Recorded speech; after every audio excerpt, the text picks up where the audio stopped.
All right, Sirach chapter 35. He that keepeth the law bringeth offerings enough. He that taketh heed to the commandment offereth a peace offering. He that requiteth a good turn offereth fine flour, and he that giveth alms sacrificeth the praise.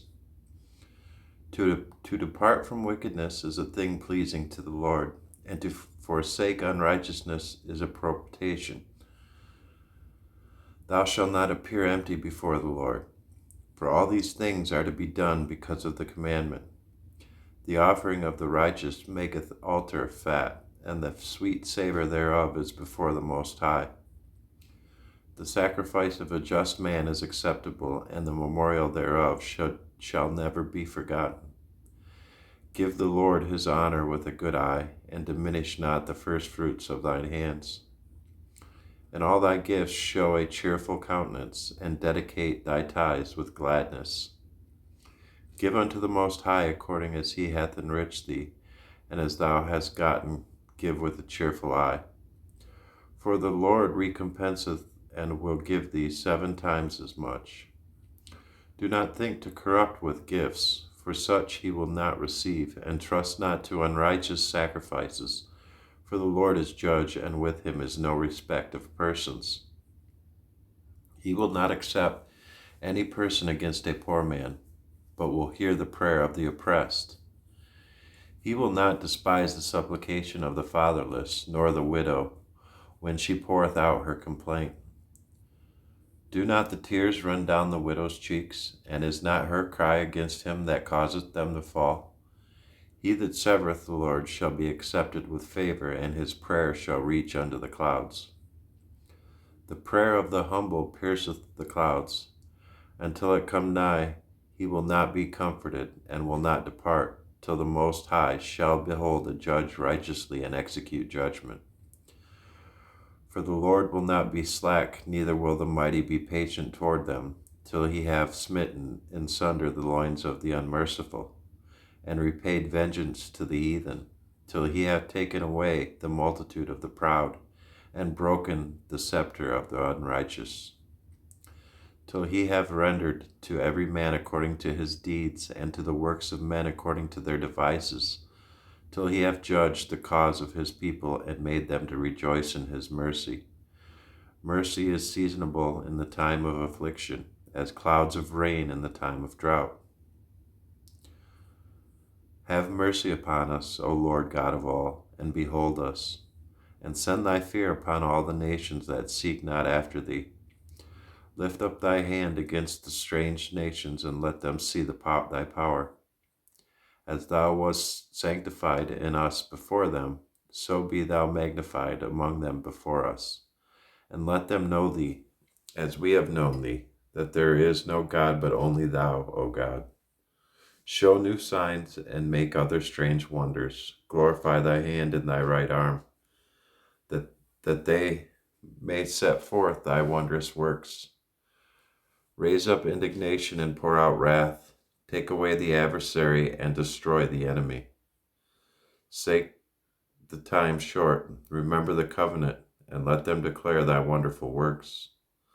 Let him that escapeth be consumed by the rage of the fire, and let them perish that oppress the people. Smite in sunder the heads of the rulers of the heathen, that say, there is none other but we. Gather all the tribes of Jacob together, and inherit thou them, as from the beginning. O Lord, have mercy upon the people that is called by thy name, and upon Israel, whom thou hast named thy firstborn. O be merciful unto Jerusalem, thy holy city, the place of thy rest. Fill Sion with thine unspeakable oracles, and thy people with thy glory. Give testimony unto those that thou hast possessed from the beginning, and raise up prophets that have been in thy name. Reward them that wait for thee, and let thy prophets be found faithful. O Lord, hear the prayer of thy servants, according to the blessing of Aaron over thy people, that all they which dwell upon the earth may know that thou art the Lord, the eternal God.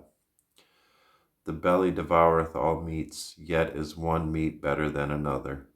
As the palate tasteth divers kinds of venison, so doth the heart of understanding false speeches. A froward heart causeth heaviness, but a man of experience will recompense him. A woman will receive every man, yet is one daughter better than another.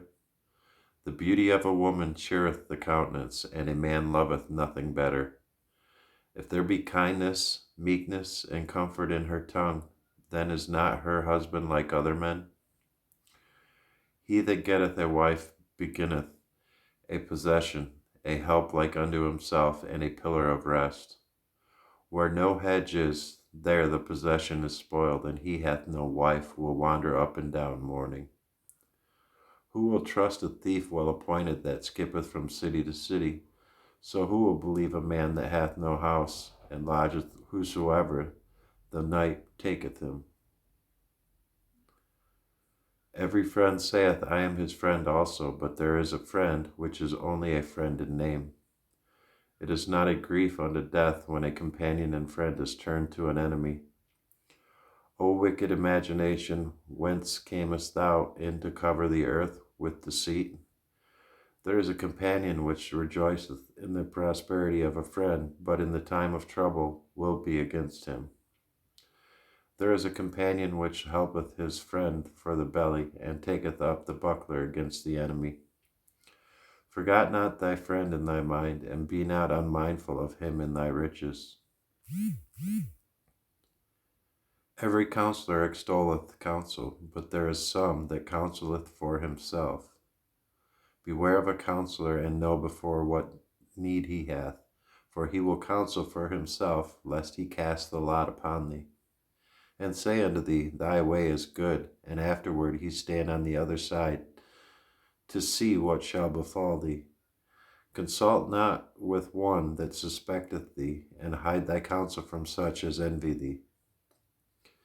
Neither consult with a woman touching her of whom she is jealous, neither with a coward in matters of war, nor with a merchant concerning exchange, nor with a buyer of selling, nor with an envious man of thankfulness, nor with an unmerciful man touching kindness, nor with the slothful for any work, nor with a hireling for a year of finishing work, nor with an idle servant of much business hearken unto these, in any matter of counsel.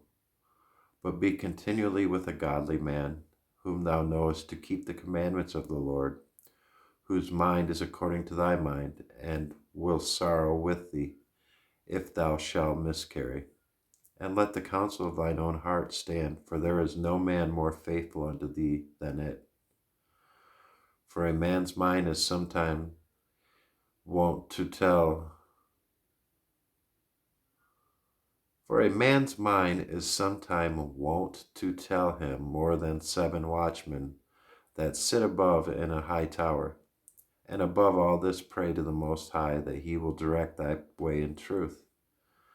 Let reason go before every enterprise, and counsel before every action. The countenance is a sign of changing of the heart. For manner of things appear good and evil, life and death, but the tongue ruleth over them continually. There is one that is wise and teacheth many, and yet is unprofitable to himself. There is one that showeth wisdom in words, and is hated. He shall be destitute of all food. For grace is not given him from the Lord, because he is deprived of all wisdom. Another is wise to himself, and the fruits of understanding are commendable in his mouth. A wise man instructeth his people, and the fruits of his understanding fail not. A wise man shall be filled with blessing, and all they that see him shall count him happy. The days of the life of man may be numbered, but the days of Israel are innumerable. A wise man shall inherit glory among his people, and his name shall be perpetual. My son, prove thy soul in thy life, and see what is evil for it, and give not that unto it. For all things are not profitable for all men, neither hath every soul pleasure in everything. Be not unsatiable in any dainty thing, for too greedy upon meats For excess of meats bringeth sickness, and surfeiting will turn into choler. My surfeiting have many perished, but he that taketh heed prolongeth his life. Honor a physician with the honor due unto him for the uses which he may have of him, for the Lord hath created him. For of the Most High cometh healing, and he shall receive honor of the king. The skill of the physician shall lift up his head, and in the sight of great men he shall be in admiration. The Lord hath created medicines out of the earth, and he that is wise will not abhor them. Was not the water made sweet with wood, that the virtue thereof might be known? And he hath given men skill, that he might be honored in his marvelous works. With such doth he heal men, and taketh away their pains. Of such does the apothecary make a confection, and of his works there is no end, and from him is peace over all the earth. My son, in thy sickness be not negligent, but pray unto the Lord, and he will make thee whole. Leave off from sin, and order thine hands aright, and cleanse thy heart from all wickedness. Give a sweet savor and a memorial of fine flour, and make a fat offering, as not being. Then give place to the physician, for the Lord hath created him. Let him not go from thee, for thou hast need of him. There is a time when in their hands there is good success, for they shall also pray unto the Lord, that he would prosper that which they give for ease and remedy to prolong life. He that sinneth before his Maker, let him fall into the hand of the physician. My son, let tears fall down over the dead, and begin to lament, as if thou hadst suffered great harm thyself, and then cover his body according to the custom, and neglect not his burial. Weep bitterly, and make great moan, and use lamentation as he is worthy, and that a day or two, lest thou be evil spoken of, and then comfort thyself for thy heaviness. For of heaviness cometh death, and the heaviness of the heart breaketh strength. In affliction also sorrow remaineth, and the life of the poor is the curse of the heart. Take no heaviness to heart, drive it away, and remember the last end. Forget it not, for there is no turning again. Thou shalt not do him good, but hurt thyself. Remember my judgment, for thine also shall be so, yesterday for me, and today for thee. When the dead is at rest, let his remembrance rest, and be comforted for him, when his spirit is departed from him. The wisdom of a learned man cometh by opportunity of leisure, and he that hath little business shall become wise. How can he get wisdom that holdeth the plough, and that glorieth in the goad, that driveth oxen, and is occupied in their labors, and whose talk is of bullocks? He giveth his mind to make furrows, and is diligent to give thee kind fodder. So every carpenter and workmaster that laboureth night and day, and they that cut and grave seals, and are diligent to make great variety, and give themselves to counterfeit imagery, and watch to finish a work. The smith also sitting by the anvil, and considering the ironwork, the vapour of the fire wasteth his flesh, and he fighteth with the heart of the furnace. The noise of the hammer and the anvil is ever in his ears, and his eyes look upon the pattern of the thing that he maketh. He setteth his mind to finish his work, and watcheth to polish it perfectly. So doth the potter sitting at his work, and turning the wheel about with his feet, who is always carefully set at his work, and maketh all his work by number. He fashioneth the clay with his arm, and boweth down his strength before his feet. He applieth himself to lead it over, and he is diligent to make clean the furnace.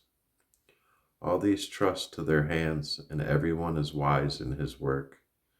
Without these cannot a city be inhabited, and they shall not dwell where they will, nor go up and down. They shall not be sought for a public council, nor sit high in the congregation. They shall not sit on the judge's seat, nor understand the sentence of judgment. They cannot declare justice and judgment, and they shall not be found where parables are spoken. But they will maintain the state of the world, and all their desire is in the work of their craft. Chapter 39. But he that giveth his mind to the law of the Most High, and is occupied in the meditation thereof, will seek out the wisdom of all ancient, and be occupied in prophecies. He will keep the sayings of the renowned men, and where subtle parables are, he will be there also. He will seek out the secrets of grave sentences, and be conversant in dark parables. He shall serve among great men, and appear before princes. He will travel through strange countries, for he hath tried the good and the evil among men. He will give his heart to resort early to the Lord that made him, and will pray before the Most High, and will open his mouth in prayer, and make supplication for his sins. When the great Lord will, he shall be filled with the spirit of understanding. He shall pour out wise sentences, and give thanks unto the Lord in his prayer. He shall direct his counsel in knowledge, and in his secrets shall he meditate. He shall show forth that which he hath learned, and shall glory in the law of the covenant of the Lord. Many shall commend his understanding, and so long as the world endureth, it shall not be blotted out. His memorial shall not depart away, and his name shall live from generation to generation. Nations shall show forth his wisdom, and the congregation shall declare his praise. If he die, he shall leave a greater name than 1,000, and if he live, he shall increase it. Yet have I more to say, which I have thought upon, for I am filled as the moon at the full. Hearken unto me, ye holy children, and bud forth as a rose growing by the brook of the field. And give ye a sweet savor as frankincense, and flourish as a lily. Send forth a smell, and sing a song of praise. Bless the Lord in all his works. Magnify his name, and show forth his praise with the songs of your lips. And with harps, and in praising him he shall say after this manner: All the works of the Lord are exceedingly good, and whatsoever he commandeth shall be accomplished in due season. And none may say, What is this? Wherefore is that? For a time convenient they shall all be sought out. At his commandment the waters stoop as an heap, and at the words of his mouth the receptacles of waters. At his commandment is done whatsoever pleaseth him, and none can hinder when he will save. The works of all flesh are before him, and nothing can be hid from his eyes. He seeth from everlasting to everlasting, and there is nothing wonderful before him. A man need not to say, What is this? Wherefore is that? For he hath made all things for their uses. His blessing covered the dry land as a river, and watered it as a flood. As he hath turned the waters into saltness, so shall the heathen inherit his wrath. As his ways are plain unto the holy, so are they stumbling blocks unto the wicked. For the good are good things created from the beginning, so evil things for sinners. The principal things for the whole use of man's life are water, fire, iron, and salt, flour of wheat, honey, milk, and the blood of the grape, and oil, and clothing. All these things are for good to the godly, so to the sinners they are turned into evil. There be spirits that are created for vengeance, which is their fury lay on sore strokes. In the time of destruction they pour out their force, and appease the wrath of him that made them. Fire and hail, and famine, and death, all these were created for vengeance. Teeth of wild beasts and scorpions, serpents, and the sword punishing the wicked to destruction. They shall rejoice in his commandment, and they shall be ready upon earth when need is, and when their time is come, they shall not transgress his word. Therefore from the beginning I was resolved, and thought upon these things, and have left them in writing. All the works of the Lord are good, and he will give every needful thing in due season, so that a man cannot say, "This is worse than that," for in time they shall all be well approved. And therefore praise ye the Lord with the whole heart and mouth, and bless the name of the Lord.